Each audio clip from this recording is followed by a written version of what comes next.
Tu bosses sur un produit. Ton CEO veut des dates, ton équipe veut des priorités, et toi, tu veux que ça ait du sens. Bienvenue dans le vrai rôle d'une roadmap produit. Te guider sans te perdre dans les livrables. Pourquoi préciser produit?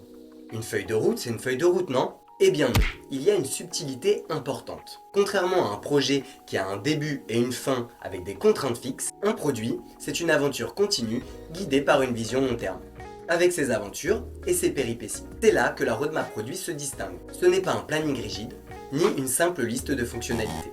Une roadmap raconte une histoire. Elle explique où tu vas, pourquoi tu y vas, et comment tu envisages d'y arriver. Même si ton CEO ou tes clients te demandent d'avancer avec des dates précises, l'idée c'est de montrer que tu avances avec flexibilité. Le plus important n'est pas ce que tu livres, mais l'impact que tu veux créer. Le modèle Now, Next, Later illustre bien cela. Now, ce que tu fais maintenant avec des résultats clairs et court terme, souvent 4 à 6 semaines. Next, ce qui arrive ensuite, avec des opportunités qui restent à explorer. Later, les directions possibles à long terme, encore floues mais alignées à ta vision produit. C'est comme un road trip, tu veux découvrir les cultures d'Amérique du Sud. Tu sais que tu atterriras à Buenos Aires et que tu as réservé tes 2 premières nuits. Mais la suite, tu avanceras étape par étape, mais ta certitude d'arriver au prochain spot sera chamboulée par des imprévus. Une météo capricieuse, des rencontres inattendues ou même un pneu crevé. C'est ça une roadmap.